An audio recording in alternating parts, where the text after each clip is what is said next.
क्या हुआ? जब अयोध्या में प्रकट हुआ साक्षात पुष्पक विमान, राम मंदिर में काम कर रहे मजदूरों ने जब यह नजारा देखा तो सभी के पैरों तले जमीन खिसक गई। 22 जनवरी, प्राण प्रतिष्ठा से पूर्व अयोध्या में इतने बड़े चमत्कार का होना सभी को आश्चर्य में डाल रहा है। कुछ लोगों ने इसके साक्षात दर्शन किए हैं, जिन्होंने अपनी आंखों देखी जो बताएं, उसे सुनकर आपकी भी रोंगटे खड़े हो जाएंगे।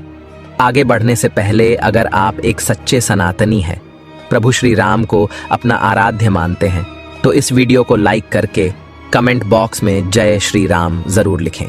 दोस्तों, 22 जनवरी 2024 को रामलला अयोध्या के नए भव्य मंदिर में विराजमान होंगे। इस शुभ कार्यक्रम के लिए पूरे देश में निमंत्रण बांटा जा रहा है। शहर से लेकर गांव तक, घर घर अक्षत वितरण में बच्चों से लेकर बड़े तक सहयोग कर रहे हैं। यहां तक कि महिलाएं भी घर घर जाकर अक्षत और श्री राम की अयोध्या की फोटो वितरण कर रही हैं। अयोध्या में राम मंदिर में भगवान रामलल्ला की प्राण प्रतिष्ठा कार्यक्रम की तैयारियां तेजी से की जा रही हैं। इस कार्यक्रम को बेहद भव्य बनाने के लिए कोई कसर नहीं छोड़ी जा रही है। इस बीच राम मंदिर निर्माण का कार्य भी तेजी से किया जा रहा है। मंदिर निर्माण में जो लक्ष्य लिया गया था, उसमें लगभग 80% कार्य हो चुका है। 70 खंभों पर मूर्तिकारी का काम चल रहा है।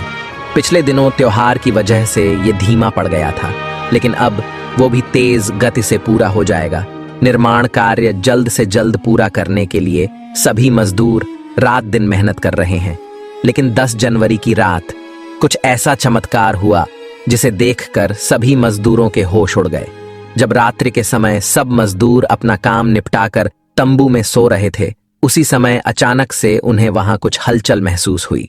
सुरेश नाम के एक मजदूर ने जब तंबू से बाहर झांक कर देखा तो उसे राम मंदिर के परिसर कुछ अजीब सी पीली चमकती हुई चीज दिखाई दी।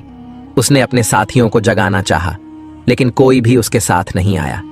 जब हिम्मत करके सुरेश जब राम मंदिर परिसर में पहुंचा तो वहां का नजारा बहुत चौंकाने वाला था, क्योंकि वहां पर उसे एक बहुत ही दिव्य चमत्कारिक विमान दिखाई दिया, जिसका आकार मोर के समान था, जो दिखने में काफी सुंदर और तेज से परिपूर्ण था, जो कि राम मंदिर परिसर में पिछले क्षेत्र में उतर रहा था।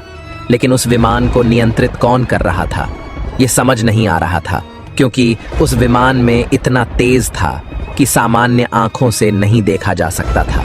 लेकिन समझ में कुछ ऐसा आ रहा था मानो स्वयं साक्षात भगवान राम पुष्पक विमान के माध्यम से अयोध्या में उतर रहे हों। सुरेश ने यह चमत्कार अपनी आंखों से देखा, लेकिन अचानक से ही वह बेहोश हो गया, क्योंकि वो उसके तेज को सहन नहीं कर पा रहा था। सुरेश जब सुबह उठा तो वो उसी स्थान पर मौजूद था और उसके साथ ही मंदिर निर्माण कार्य पूरा करने के लिए जा रहे थे। उसने सभी को रोककर रात्रि की सच्चाई बताई, लेकिन सभी उसकी हंसी उड़ा रहे थे। लेकिन सुरेश मन ही मन समझ चुका था कि प्रभु श्री राम अयोध्या आ चुके हैं। यह उसके लिए सौभाग्य था कि उसे इतना सुंदर दृश्य देखने को मिला, जहां शायद उसने साक्षात पुष्पक विमान के दर्शन किए थे, यानी कि प्राण प्रतिष्ठा से पहले अयोध्या प्रकट हुआ साक्षात पुष्पक विमान। दोस्तों, देश के अलग अलग हिस्सों में कई बार अजीब सी आकृति के विमान देखे गए हैं, जिनका संबंध कई बार तो एलियन के साथ जोड़कर भी देखा जाता है।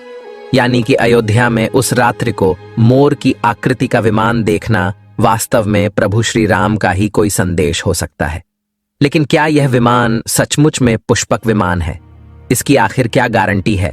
इसे समझने के लिए हमें पुष्पक विमान के रहस्य को अच्छे से जानना पड़ेगा, जिसे समझकर आपको यकीन होगा कि अयोध्या में पुष्पक विमान का प्रकट होना कलयुग का सबसे बड़ा चमत्कार है। रामायण पुष्पक विमान का जिक्र है, जो पहले कुबेर के पास था। इसके बाद रावण ने उसे अपने सौतेले भाई कुबेर से लंका समेत बलपूर्वक हथिया लिया था। फिर रावण इसी के जरिए कहीं भी आता जाता था। रावण को हराने के बाद ये विमान श्री राम के पास आ गया। वो जीत हासिल करने के बाद इसी विमान के कहीं जगह होते हुए अयोध्या पहुंचे थे। रावण ने इसी के जरिए पंचवटी आश्रम से सीता का हरण किया था और उन्हें उस पर बिठाकर लंका ले गया था। कहा जाता है कि पुष्पक विमान आज के विमान की तरह था। पुष्पक विमान के जरिए रावण हवाई मार्ग से सफर किया करता था। रावण को मौत के घाट उतारने के बाद उसी विमान के जरिए प्रभु श्री राम, माता सीता और लक्ष्मण लंका से अयोध्या लौटे थे। रामायण में जिस तरह से पुष्पक विमान का जिक्र मिलता है, उससे तो यही लगता है कि ये आज के हवाई जहाज की तरह था, लेकिन तकनीक के मामले में मॉडर्न एरोप्लेन से कहीं आगे था। रामायण के सुंदरकांड के 7वें अध्याय में पुष्पक विमान के बारे में जानकारी मिलती है।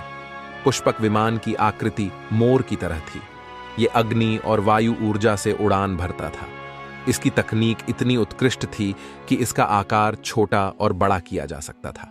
कहा जाता है कि रावण अपनी पूरी सेना को साथ लेकर इस विमान से उड़ान भर सकता था। पुष्पक विमान अपने चालक की इच्छा के अनुसार गति पकड़ता था। ये मन की गति से उड़ान भर सकता था। विमान में बैठने के लिए कई आसन बने थे। पौराणिक कथाओं के मुताबिक युद्ध के बाद भगवान श्री राम ने विमान का पूजन कर ये दिव्य विमान वापस कुबेर को सौंप दिया। कुबेर ने पुष्पक विमान को भेंट स्वरूप प्रभु श्री राम को दे दिया, जिसके बाद इसी पुष्पक विमान से प्रभु श्री राम, माता सीता और लक्ष्मण अयोध्या पहुंचे। अब दोस्तों, कई हजारों सालों बाद एक बार फिर जब भव्य राम मंदिर का निर्माण हुआ है, तो प्रभु श्री राम अपने भाई लक्ष्मण और मां का सीता के साथ एक बार फिर से अयोध्या धाम पहुंच रहे हैं, वह भी अपने इसी पुष्पक विमान पर, जिसका नजारा वहां के मजदूर अपनी आंखों से देख चुके हैं। रामायण के प्रसंग में कहा गया है कि जब माता सीता को हरण करके रावण ले जा रहा था, तो रास्ते में जटायु ने अपने चोंच से रावण को चोट पहुंचाई थी। उस समय रावण पुष्पक विमान में ही मौजूद था। इसके बाद रावण ने तलवार से जटायु को लहूलुहान कर दिया था। जटायु घायल होकर जमीन पर गिर गए। जब सीता को खोजते हुए राम पेड़, पौधे और पक्षियों से पूछते जा रहे थे, तो रास्ते में घायल जटायु से मुलाकात होती है। मरणासन्न पड़े जटायु ही राम को बताते हैं कि रावण सीता को हरण करके किस दिशा में गया है। लेकिन जब साक्षात प्रभु श्री राम पुष्पक विमान में अयोध्या आ चुके हैं, तो भला उनके परम भक्त जटायु कैसे पीछे रह सकते हैं। अयोध्या में रामलला की प्राण प्रतिष्ठा से पहले जनपद की सीमा में गिद्धों का झुंड दिखाई दिया है। स्थानीय लोग इसे गिद्धराज जटायु से जोड़कर देख रहे हैं। वे इसे शुभ संकेत भी मान रहे हैं। मिल्कीपुर तहसील क्षेत्र के गांव धरोली में पिछले 10-12 दिनों से गिद्धों का झुंड वास कर रहा था। हालांकि उस गांव से गिद्ध उड़ गए हैं, लेकिन अयोध्या की सीमा में यहां वहां दिखाई दे रहे हैं। गांव वालों का कहना है कि पिछले 20 वर्षों से हम लोगों ने इलाके में गिद्ध नहीं देखे। अब जब राम मंदिर बन रहा है, तो इस गांव में लगभग 50 की संख्या में गिद्ध आकाश में दिखाई दे रहे हैं। उनमें से 10-12 गिद्ध गांव में ही सेमल के पेड़ पर वास कर रहे थे। गिद्धों के दिखने की घटना को ज्यादातर लोग राम से जोड़कर देख रहे हैं और शुभ संकेत भी मान रहे हैं। 22 जनवरी को होने वाले प्राण प्रतिष्ठा के समारोह में देश के प्रधानमंत्री नरेंद्र मोदी ने देश विदेश की कई महान हस्तियों को निमंत्रण दिया है। लेकिन आपको जानकर हैरानी होगी, नेपाल में भी कुछ विशेष लोगों को समारोह में आने का निमंत्रण दिया गया है। इसके पीछे का रहस्य जानकर आपके भी होश उड़ जाएंगे, क्योंकि नेपाल को भगवान श्री राम का ससुराल कहा जाता है। क्योंकि नेपाल एक समय पर जनकपुर धाम था, जहां के राजा थे राजा जनक, और उनकी पुत्री मां सीता वहीं पर भूमि में से प्रकट हुई थी। जनकपुर धाम, जिसे मिथिला भी कहा जाता था। मिथिला संस्कृति में यह मान्यता है कि जब बेटी का गृह प्रवेश होता है, तो उसके मायके से तोहफा और अन्य सामग्री भिजवाई जाती है। इसी परंपरा के मुताबिक जब प्रभु राम का मंदिर में गृह प्रवेश होगा, तो सीता जी की ओर नेपाल से अयोध्या उपहार आ रहे हैं, जिसे भार यात्रा का नाम दिया गया है। राम मंदिर की प्राण प्रतिष्ठा के लिए भगवान राम के ससुराल नेपाल के जनकपुर से कपड़े, फल और मेवा के साथ साथ उपहारों से सजे 1100 थाल आने वाले हैं। इसमें आभूषण, बर्तन, कपड़े और मिठाइयों के अलावा भार भी आएगा, जिसमें 51 प्रकार की मिठाइयां, दही, मक्खन और चांदी के बर्तन शामिल होंगे। 22 जनवरी को प्राण प्रतिष्ठा समारोह होने वाला है। इसके लिए श्री राम जन्मभूमि तीर्थ क्षेत्र ट्रस्ट की तरफ से भगवान राम की ससुराल नेपाल के कई गणमान्य लोगों को निमंत्रण पत्र भेजे गए हैं। दोस्तों, आज हम राम मंदिर को बनते हुए देख रहे हैं। यह हमारा सौभाग्य है। लेकिन इस भव्य राम मंदिर के बनने में कई हजारों कारसेवकों और राम भक्तों का बलिदान छुपा है।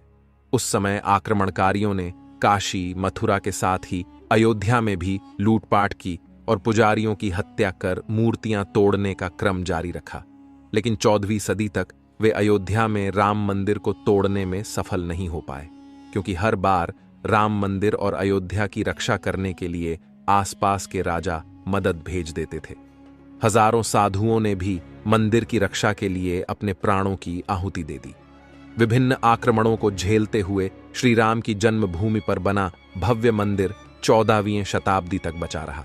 कहते हैं कि सिकंदर लोदी के शासनकाल के दौरान यहां भव्य मंदिर मौजूद था। 14वीं शताब्दी में हिंदुस्तान पर मुगलों का अधिकार हो गया और उसके बाद ही राम जन्मभूमि एवं अयोध्या को नष्ट करने के लिए कई अभियान चलाए गए। 1527-28 में इस भव्य मंदिर को तोड़ दिया गया और उसकी जगह बाबरी ढांचा खड़ा किया गया। कहते हैं कि मुगल साम्राज्य के संस्थापक बाबर के एक सेनापति ने बिहार अभियान के समय अयोध्या में श्री राम के जन्म स्थान पर स्थित प्राचीन और भव्य मंदिर को तोड़कर एक मस्जिद बनवाई थी।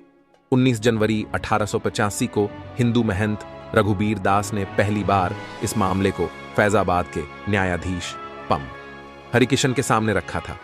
इस मामले में कहा गया था कि मस्जिद की जगह पर मंदिर बनवाना चाहिए, क्योंकि वह स्थान प्रभु श्री राम का जन्म स्थान है।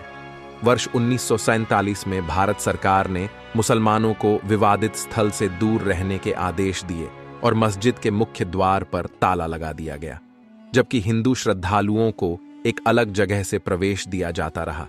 लेकिन सन 1979 में एक ऐसा चमत्कार हुआ जिसे देखकर मुसलमानों की भी आंखें खुल गईं। यह रामलल्ला का बहुत बड़ा चमत्कार था कि मस्जिद के अंदर से अचानक ही रामलल्ला की मूर्ति प्रकट हो गई।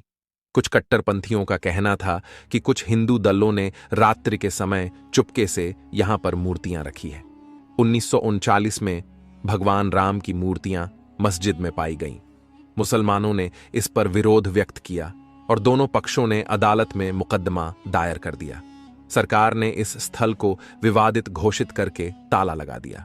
30 अक्टूबर 1990 को हजारों राम भक्तों ने मुख्यमंत्री मुलायम सिंह यादव द्वारा खड़ी की गईं अनेक बाधाओं को पार कर अयोध्या में प्रवेश किया और विवादित ढांचे के ऊपर भगवा ध्वज फहरा दिया।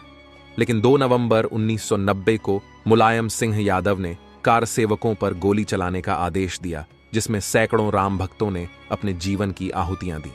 सरयू तट राम भक्तों की लाशों से भर गया था। इस नृशंस हत्याकांड के बाद अप्रैल 1991 को उत्तर प्रदेश के तत्कालीन मुख्यमंत्री मुलायम सिंह यादव को इस्तीफा देना पड़ा। उस समय कोठारी बंधुओं के बलिदान की चर्चा खूब रही। दिसंबर 1992 को जब विवादित ढांचा गिराया गया, उस समय राज्य में कल्याण सिंह की सरकार थी। उस दिन सुबह करीब 10:30 बजे हजारों लाखों की संख्या में कार सेवक पहुंचने लगे। दोपहर में 12 बजे के करीब कार सेवकों का एक बड़ा जत्था मस्जिद की दीवार पर चढ़ने लगता है। लाखों की भीड़दाश को संभालना सभी के लिए मुश्किल हो गया। दोपहर के 3:40 पर पहला गुंबद भीड़ ने तोड़ दिया और फिर 5 बजने में जब 5 मिनट का वक्त बाकी था, तब तक पूरे का पूरा विवादित ढांचा जमींदोज हो चुका था।